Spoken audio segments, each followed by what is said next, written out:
Sometimes you just love it when an NHL player says his piece. Now, I am posting this video after this Columbus and Detroit game finishes up. This is an early one, man. 1 p.m. Eastern, 10 a.m. here on the West Coast in Vancouver, and we've got a show to do that revolves around a bunch of different teams and stories and trade updates and whatnot. So this video that we're going to make on the Red Wings, unfortunately, it's going to come after this game concludes. Hopefully, the man of the hour, the guy that we're going to be talking about in this commentary, pops off, because I kind of need the fantasy points. But today, we are heading over to an interview and an article posted that talks about Alex DeBrincat and dives into what he had to say about his own skill and the Olympics. Now, just for context and to get the story so far underway, DeBrincat is 27 years old, 5'8", 181, right-handed guy, and he has 23 points in 21 games at the time of this video's recording. Again, this is before the Columbus and Detroit game is going to get underway. DeBrincat is on pace for about 90 points. He's on pace for about 35 goals, which would be a decline from what he had last year, but if he's able to get 24 more assists, I think a lot of Wings fans would be okay with that. He still is over a point per game, and by the time this video is uploaded, even if he doesn't get a point in this Columbus game, he'll still be over a point per game. So, pretty good cushion there for Alex DeBrincat, you can say. But after starting the year out pretty cold in the goal-scoring department, DeBrincat has finally started to find the back of the net a lot more. He had scored himself 3, 5, 6, 7 points in a span of 4 games throughout the month of November, which is, of course, a lot better than this little lull that he had to open up the year where he wasn't scoring anything, and then for a brief period at the start of November, he wasn't scoring any points either, but then again, the Wings only scored 2 goals in 3 games, so obviously that was a little bit of a speed bump. But either way, Alex DeBrincat has been very good, and I wanted to dive into this article published by Nicholas J. Kostanica on NHL.com yesterday, because this piece goes over Alex DeBrincat and what he had to say about the Olympic team. Let's see if we can zoom in. Can we make this fit on the screen a little better? Okay, no, that's a little bit too wide, unfortunately. But this article will be linked in the description if you want to go out there and read it yourself. It's a really interesting piece, which is why I wanted to share it here with you on the YouTube channel today. Of course, we know DeBrincat has been pretty solid, but this is what he had to say. Alex DeBrincat wants to represent the USA at the Winter Olympic Games in Milano Cortina 2026. The Red Wings forward has built a strong case. At the same time, he's one of what US GM Bill Guerin has called good problems to have. Obviously, I believe in myself, DeBrincat said this week.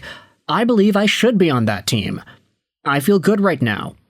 With that being said, there's a lot of good players. I'm sure they have some hard, tough choices.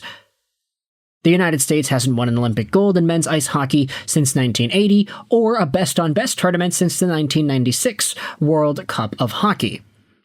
Twice with NHL players, the USA has lost a best-on-best final to Canada in overtime at both the 2010 Vancouver Olympics and the Four Nations face-off last year. At the United States men's Olympic orientation camp in August, Guerin said the USA must find an edge and figure out a way to get over the hump. Now, this U.S. men's Olympic orientation camp was quite the big deal because there were a number of players that were not invited, and Alex DeBrincat was indeed one of the players that wasn't on that list of 44, even though it was near his hometown in suburban Detroit, and he has been one of the most productive Americans in the NHL. I definitely wasn't happy about it, DeBrincat said. Everyone there deserved to be there, so it's tough to be in a position where it kind of is what it is. It's water under the bridge. I did talk to Bill Guerin. We talked through some things. I know he had some tough decisions there. It's fine. I mean, it's just the summer camp. I told him I was going to do everything I can at the beginning of the year to make that team. And just go ask Montreal Canadiens fans how they felt when they saw Lane Hudson not be a part of that orientation camp either. It was certainly a big deal, and Alex DeBrincat was one of the many snubs that we can say existed there. If I recall correctly, was Thatcher Demko invited? I'm not sure. I forgot. Either way, DeBrincat has 23 points in 21 games this season, entering the Red Wings game against Columbus at Little Caesars Arena on Saturday. He is tied for 6th in points amongst players born in the USA. Now, the article goes over a lot more. It talks about the knock on him. It's probably his size and his defense. He's 5'8", 180, and he has a minus 59 in his NHL career. Now, the minus 59, I think, is kind of understandable because it's like, yeah, he's been playing in Chicago for so long. Granted, those Chicago teams weren't the worst at that stage, but he did get a minus 31 rating in Ottawa in the one season he had spent over there, which I guess will account for something when looking at the holistic view of it all.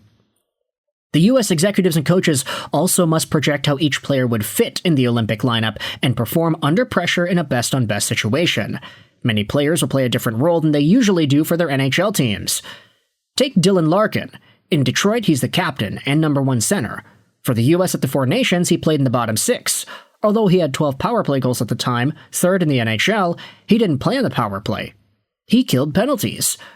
Would DeBrincat play in the top 6 for the U.S.? Would he play on the power play? If not, what would be his role? He doesn't kill penalties for the Red Wings. Could he play with Larkin or Patrick Kane, with whom he has great chemistry with? DeBrincat points out that he plays hard and has improved defensively, and he thinks he could adapt in the Olympics. This year I've been relatively good defensively, he said. Overall, that's something I try to work on every year.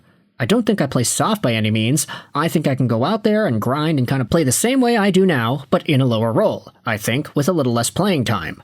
I think I'm capable of it. I think I try to play the same way no matter where I'm at, and that's working hard, getting pucks back, and obviously trying to defend. Now, we just gotta say, DeBrincat hasn't been bad defensively, but when he's going one-on-one up against Tage Thompson in overtime, obviously that's a battle that he's going to lose. He got just blown to the side like a feather in the wind, so obviously you don't want to see that situation play itself out again. In the NHL, at least, DeBrincat is relatively versatile and brings consistent effort, whether his puck luck is good or bad. Todd McClellan said this, that DeBrincat could go anywhere in our lineup, and I think he'd play the same game over and over again. When you have a player like that doesn't play outside his skin or change who he is when you move him around, that is pretty valuable. Sometimes, individuals will try to do things they normally aren't doing if they get elevated or dropped a little further down in the lineup. But Cat plays the same game. DeBrincat says here at the bottom, I believe in myself and I believe I'd be good for the Olympic team, but like I said, it's up to them. So we'll see what happens. So obviously this is going to be a pretty big issue for the psyche, I guess, of DeBrincat heading into the next few months. Ultimately, I hope this drives him forward to pushing a little bit harder, scoring a little bit more, and making these tough choices a lot easier for Team USA. He does say here it's not his job, that's their job. Obviously, I hope I'm there, and I hope that I've, to this point in the season, proven that I should be there, but again, he's got to control what he can control, and if that means scoring a point, or 2 points, or a hat trick or something against Columbus, I am all for it. Please go out there and do that, Alex DeBrincat. I'd love you even more if that were the case. He's been so good for my fantasy team this season, man. He's been a monster. But a little more never hurt anybody, right? So with all that in mind, I want you to let me know your thoughts in the comment section below. How do you feel about Alex DeBrincat speaking out about making the Olympic team, showing just how much he really wants to be a part of that experience? Do you think he's good enough to make it? Do you think he will make it? And do you think that he'll be in a primary scoring spot if he does make the Olympic team? Let me know your thoughts in the comment section below. I hope you enjoyed this video.